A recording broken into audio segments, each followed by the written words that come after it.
ሰላም ለእናንተ ይሁን ቅዱሳን። በክርስቶስ አማኝ የሆነ ሰው ማመን ያለበትን የእውነት ቃል ይዤላችሁ መጥቻለሁ።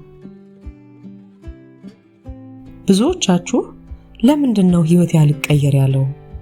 ለምንድነው የአባቴ ቁጣ፣ የእናቴ ጭንቀት፣ የቤተሰቤ መከራ እኔንም ጥላ ሆኖ የሚከተለኝ ብላችሁ እንደምትጠይቁ በዚህ ቪዲዮ አውቃለሁ። ዛሬ የዳዊትን ቤት ታሪክ መነሻ አድርገን በህይወታችን ላይ የታወጀውን የትውልድ ግርዶሽ የምንገፋበትን ሚስጥር እንመለከታለን። ይህ ቪዲዮ ለእርሶ የመጣው በአጋጣሚ አይደለም። እስከዛሬ ስለ እርግማን፣ ስለ ውጊያ የእግዚአብሔርን ቃል በትክክል ባለመረዳት በአእምሮ ላይ በስህተት ከታሰሩበት ሰንሰለት ራስዎንና ሌሎችን ነፃ የሚያወጡበት ቀን ነው። ብዙ አማኞች በህይወታቸው ውስጥ የሚደጋገሙ ውድቀቶች ለምን ብለው ይጠይቃሉ። በብሉይ ኪዳንና በአዲስ ኪዳን መካከል ያለውን የመንፈሳዊ አሰራር ልዩነት አለመረዳት ለግራ መጋባት ይዳርጋል። መሰረታዊ እውነቱ እንግዲህ ኃጢአት ይቅር ቢባልም በምድር ላይ የሚተወው ተጽዕኖ ወይም ደግሞ ኃጢአት ይቅር ቢባልም በምድር ላይ የሚተወው ተጽዕኖ ወይም ኮንሲኩዌንስ አለው። በዘጸአት ምዕራፍ 34 ከቁጥር 7 ላይ እስከ 3 እና 4 ትውልድ ድረስ የአባቶችን ኃጢአት በልጆች ላይ የማመጣ ይላል። ይህ የሚያሳየው ኃጢአት መንፈሳዊ ዱካ ወይም ስፒሪቹዋል ፉትፕሪንት እንደሚተው ነው። የዘር እርግማን ምንድን ነው? እርግማን ማለት በአንድ ህግ መተላለፍ ምክንያት የሚመጣ ህጋዊ መብት ያለው መንፈሳዊ እስራት ነው። ለዚህም ምሳሌ የሆነን ዘንድ የዳዊትን ታሪክ እንመልከት።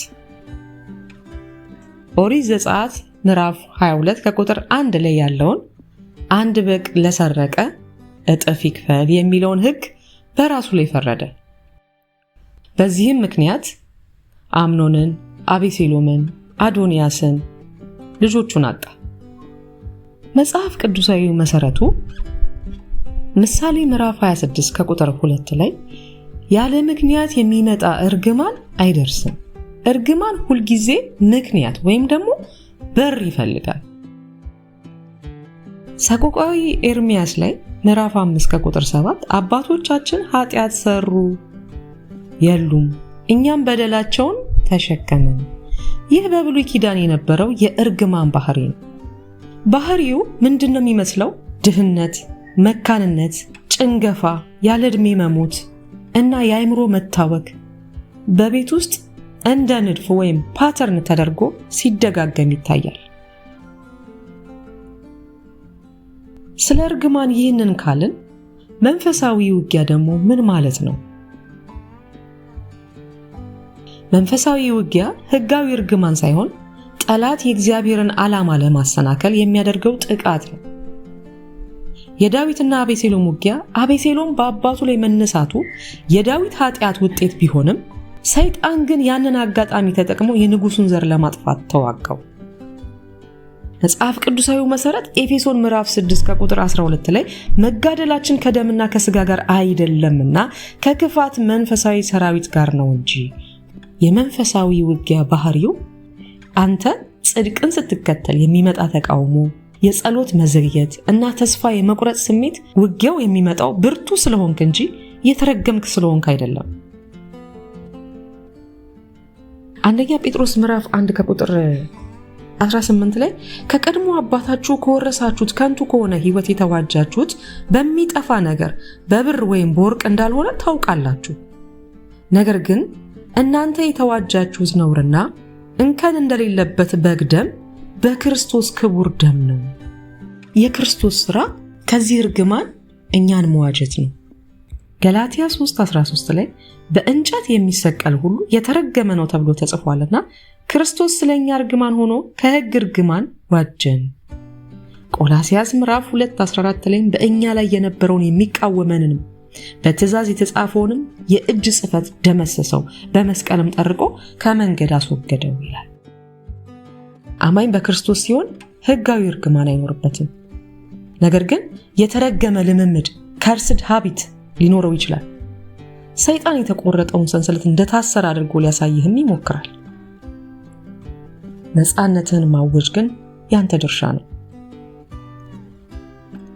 ከዘር ወደ ዘር የሚተላለፈውን መንፈሳዊ ውጊያ ለማቆም አንደኛ እውቅናና ንስሐ ያስፈልጋል። አክኖሌጅመንት።